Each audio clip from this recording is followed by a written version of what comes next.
हृदय हमारा pumping organ, इसी के द्वारा हमारे पूरे शरीर में रुधिर फ्लो करता है, ट्रांसफर होता है, ट्रांसपोर्ट होता है, यानी उसका परिवहन होता है। रुधिर हृदय के द्वारा पंप होता हुआ पूरे शरीर में विस्तृत रूप से फैली मोटी पतली रुधिर वाहिनियों में निरंतर बहता रहता है।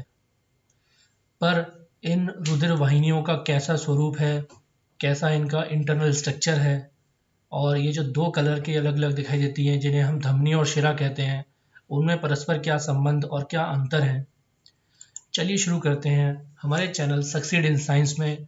और मैं अमित आज मानव में वहन यानी ट्रांसपोर्टेशन इन ह्यूमन बींग्स में एक महत्वपूर्ण कार्य करने वाली रुधिर वाहिनियों यानी ब्लड वेसल्स के ऊपर आपके साथ चर्चा करूंगा। आगे बढ़ने से पहले चैनल को सब्सक्राइब जरूर कीजिए, जिससे आप तक बनाए हुए सारे वीडियोस की पहली सूचना पहुंच जाए। हम सभी ने अपने देश में सड़कों का एक बहुत बड़ा जाल देखा है, जिनमें कुछ बड़ी सड़कें होती हैं, कुछ छोटी सड़कें होती हैं और कुछ बहुत छोटी जो गली मोहल्लों में हमारे छोटे छोटे रास्ते होते हैं। ठीक इसी प्रकार हमारे शरीर में भी इन वाहिनियों का, रुधिर वाहिनियों का एक पूरा जाल बना हुआ है, जिनमें कुछ बड़ी जिन्हें शिरा और धमनी कहते हैं, उनसी छोटी धमनिका और शिरिका कहलाती हैं, और फिर उनसे भी छोटी जो होती हैं उन्हें हम केशिकाएं कहते हैं। अंग्रेजी में इन्हें arteries, veins, venules, arterioles and capillaries कहते हैं। इन कैपिलरीज के बारे में हम पहले जान चुके थे कि इनमें गैसियस एक्सचेंज होता है। इनकी जो भित्ति होती है वो इतनी पतली होती है कि इसमें गैसियस एक्सचेंज, अमोनिया का एक्सचेंज बहुत आसानी से हो जाता है, जो कि टिश्यू स्तर पे बहुत ही ज़्यादा आवश्यक महत्वपूर्ण कार्य है। अगर हम देखें तो शिराएं आगे चलकर शिरिका में विभाजित हो जाती हैं, जो कि उससे कुछ पतली होती हैं, और ये शिरिकाएं आगे जाकर कैपिलरीज का रूप ले लेती हैं, केशिकाएं, जहाँ पे धमनी से विभाजित होकर बनी धमनिकाएं भी कैपिलरीज में आके आपस में मिल जाते हैं। इससे पहले धमनी और शिरा में कहीं भी मेल नहीं होता है। चलिए इसको इस तरीके से समझते हैं कि धमनी विभाजित होकर धमनिकाओं में और धमनिकाएं विभाजित होकर कोशिकाओं तक पहुंचती हैं। फिर कोशिकाओं में इनमें जुड़ना शुरू होते हैं और ये जुड़कर शिराकाएं बनती हैं और शिराकाएं जुड़कर शिराएं बन जाती हैं। अगर शिरा, धमनी और केशिका में परस्पर संबंध को देखें तो ये कुछ इस तरीके से है कि हृदय जब ऑक्सीजन युक्त रुधिर को धमनी द्वारा अंगों में भेजता है तो किसी अंग में जो कि ऊतक, एक विशेष प्रकार के ऊतक से बने होते हैं, ये धमनी विभाजित होकर धमनिकाएं बन जाती हैं और इसी ऊतक स्तर पर ये केशिका रूप में यानी कैपिलरीज की फॉर्म में, जो हमने इस चित्र में आपको दिखाया था, विभाजित हो जाती हैं और फिर इस ऊतक से इकट्ठी होकर ये दोबारा से सम्मिलित होकर शिरिका का रूप लेती हैं। और ये शिरिकाएं क्या करती हैं, इन ऊतकों से वेस्ट मटेरियल जैसे कि कार्बन डाइऑक्साइड, अमोनिया, अन्य को एकत्रित करती हैं और फिर ये अंग से बाहर आती हैं शिरा के रूप में, जो कि CO2 युक्त होती हैं, जिसे हम कहते हैं डीऑक्सीजनेटेड ब्लड यानी विऑक्सीजनित। और फिर से ये हृदय में जाती हैं और हृदय से ये किस प्रकार से ऑक्सीजन इसमें आती है, ये सब रेस्पिरेशन का कार्य है।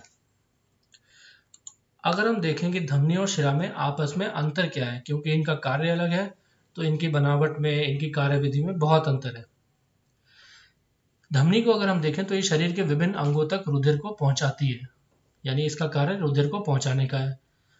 और शिरा का कार्य रुधिर को विभिन्न अंगों से हृदय तक लाने का कार्य है। धमनियों में कपाट नहीं होते और शिराओं में अर्धचंद्राकार कपाट होते हैं। यहाँ पे बहुत इंपॉर्टेंट है ये समझना कि कपाट यानी वो दरवाजे जैसी आकृति जो कि ब्लड के बैक फ्लो यानी पीछे जो वापस आते हुए रुधिर को रोकता है। ये बहुत आवश्यक है शिराओं में, क्योंकि शिरा डीऑक्सीजनेटेड ब्लड लेके जाते हैं, जो कि बहुत ज़्यादा हानिकारक है, जबकि धमनियों में ऑक्सीजनेटेड ब्लड होता है और ये सभी अंगों को ऑक्सीजन पहुंचाता है, जो कि बहुत ऊर्जा के लिए आवश्यक है। यहाँ पे हम आगे बढ़ने से पहले ये समझ लेते हैं कि चूंकि ये रुधिर को हृदय से शरीर के विभिन्न अंगों में ले जाती है। तो हमें पता है कि रुधिर से जब शरीर के विभिन्न अंगों में रुधिर जाता है तो वो ऑक्सीकृत होता है यानी ऑक्सीजनित होता है, सिर्फ पल्मोनरी आर्टरी को छोड़ के यानी फुफ्फुस धमनी को छोड़ के, क्योंकि वो भी हृदय से अंग में जाता है यानी लंग्स में जाता है, लेकिन वो होता कैसा है, वो वी ऑक्सीजनित होता है। ठीक इसी प्रकार फुफ्फुस शिरा को छोड़कर बाकी सब धमनी शिराओं में वी ऑक्सीजनित रुधिर होता है, लेकिन फुफ्फुस शिरा में क्योंकि वो लंग्स से ऑक्सीजनेटेड ब्लड को हार्ट को देती है तो उसके अंदर ऑक्सीजनेटेड ब्लड होता है, केवल वो ऑक्सीजनेटेड ब्लड कैरी करती है, बाकी सब डीऑक्सीजनेटेड। अत्यधिक दाब बहुत आवश्यक है धमनी के अंदर, जिससे कि शरीर के बहुत अंतिम छोर तक रुधिर पहुंच सके। अगर ये दाब नहीं होगा तो रुधिर अंतिम छोर तक नहीं पहुंच पाएगा, और इसमें दाग बहुत कम होता है क्योंकि इसे वापस हृदय तक रुधिर को लाना होता है। अब इसमें क्योंकि ऑक्सीजन रुधिर में बहता है, अतः यह गुलाबी या चमकीले लाल रंग की दिखाई देती है, और इसमें विऑक्सीजनित रुधिर होता है तो ये नीले रंग की दिखाई देती है।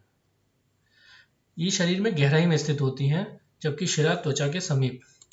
हमने देखा है कि हमारे शरीर पे जब हम अपने हाथों को देखते हैं या टांगों को देखें तो हमें कुछ ऐसे नीले नीले सी ये दिखाई देती हैं ब्लड वेसल्स, ये सारी वेन्स होती हैं यानी शिराएं होती हैं, जबकि धमनियां शरीर के बहुत अंदर होती हैं। जब कभी हमें कोई इंजेक्शन लगता है तो वो धमनियों में लगता है, जिससे वो शरीर के अंगों तक पहुंच सके। और ब्लड जब हम कभी डोनेट करते हैं तब भी हमें इसी आर्टरी से ब्लड निकालते हैं, जो कि बहुत अंदर होती है। अक्सर आपने देखा होगा कि जब इंजेक्शन लगता है तो वो हाथ पे पट्टी बांधी जाती है, जिससे कि ये हमें पकड़ में आ जाए। वेन्स तो आराम से दिखती हैं पर आर्टरीज नहीं दिखती। आगे देखें तो इसकी भित्ति यानी इसकी जो आउटर वॉल है ये बहुत मोटी होती है और लचीली होती है, और इसकी मोटी नहीं होती। अब यहाँ पे पतली होने का और यहाँ पे मोटी होने का कारण ये है कि अगर ये वॉल बहुत मोटी नहीं होगी तो जो प्रेशर है, जो अत्यधिक दबाव है, वो वेसल्स झेल नहीं पाएंगी और वेसल्स यानी वाहिनियाँ फट जाएंगी। और यहाँ पे ऐसा कोई दबाव नहीं है, इसलिए ये पतली होती हैं। इसका पेशी स्तर मोटा होता है परंतु शिरा का पेशी स्तर पतला होता है। ये डबल सर्कुलेटरी सिस्टम का डायग्राम तो आपको याद ही होगा। इसमें हमने पल्मोनरी वेन और पल्मोनरी आर्टरी, जो कि एक्सेप्शंस हैं वेन्स में और आर्टरीज में, यानी अपवाद हैं धमनियों में और शिराओं में, फुफ्फुस शिरा और फुफ्फुस धमनी। सारी धमनियों में रेड यानी ऑक्सीडेटेड ब्लड होता है, परंतु फुफ्फुस धमनी में नीला यहाँ दिखाई दे रहा है अर्थात विऑक्सीजनित है, पर फुफ्फुस शिरा इसमें लाल रंग दिखाई दे रहा है अर्थात इसमें ऑक्सीजनित रुधिर है, बाकी सब में विऑक्सीजनित होता है। थैंक यू बच्चों, घर पर रहिए, सुरक्षित रहिए और इसी तरह पढ़ते रहिए। धन्यवाद।